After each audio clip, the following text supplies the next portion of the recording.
আসন্ন ত্রয়োদশ জাতীয় সংসদ নির্বাচন পর্যবেক্ষণে মাঠ পর্যায়ে তৎপরতা আরও বাড়িয়েছে ইউরোপীয় ইউনিয়ন নির্বাচন পর্যবেক্ষণ মিশন। আজ ঢাকায় অনুষ্ঠিত এক সংবাদ সম্মেলনে মিশনটি জানায়, নির্বাচনের দিন ভোট গ্রহণ থেকে শুরু করে ভোট গণনা পর্যন্ত পুরো প্রক্রিয়া পর্যবেক্ষণে দেশ জুড়ে মোতায়েন করা হয়েছে ৯০ জন স্বল্প মেয়াদী পর্যবেক্ষক। ইইউ মিশনের পক্ষ থেকে বলা হচ্ছে, শহর গ্রাম সব এলাকাতেই তারা উপস্থিত থেকে নির্বাচনী কার্যক্রম পর্যবেক্ষণ করবেন। বিস্তারিত গোলাম মুর্তুজার প্রতিবেদনে, ক্যামেরায় ছিলেন আবু হেনা। জাতীয় সংসদ নির্বাচনকে সামনে রেখে নির্বাচন পর্যবেক্ষণ কার্যক্রম আরও বিস্তৃত করেছে ইউরোপীয় ইউনিয়ন নির্বাচন পর্যবেক্ষণ মিশন ইউএম।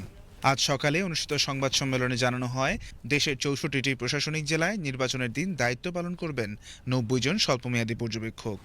এই পর্যবেক্ষকরা ভোট কেন্দ্র খোলা, ভোট গ্রহণ, ভোট কেন্দ্র বন্ধ, ব্যালট গণনা এবং ফলাফল তালিকাভুক্ত করার পুরো প্রক্রিয়া নিবিড়ভাবে পর্যবেক্ষণ করবেন।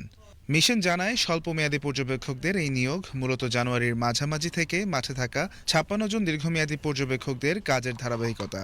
মিশনটিকে আরও শক্তিশালী করতে ইউরোপীয় পার্লামেন্টের সদস্যদের একটি প্রতিনিধি দল যুক্ত হয়েছে। ইইউ সদস্য রাষ্ট্রগুলোর কূটনৈতিক মিশন থেকে স্থানীয়ভাবে নিয়োগপ্রাপ্ত আরও ৩৫ জন পর্যবেক্ষক এবং কানাডা, নরওয়ে ও সুইজারল্যান্ডের পর্যবেক্ষকরাও এই কার্যক্রমে অংশ নিচ্ছেন।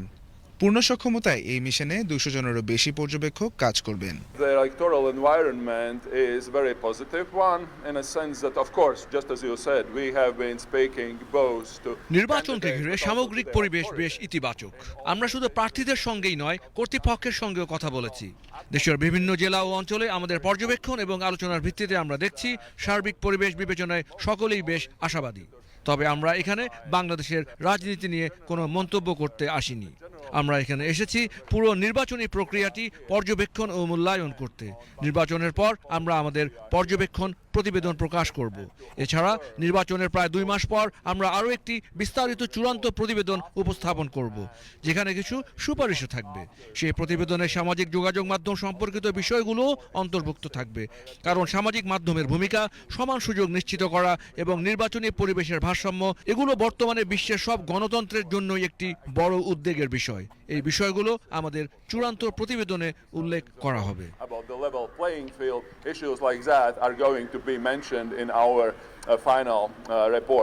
আগামী ১৪ ফেব্রুয়ারি ঢাকায় এক সংবাদ সম্মেলনে নির্বাচনের প্রাথমিক প্রতিবেদন উপস্থাপন করা হবে।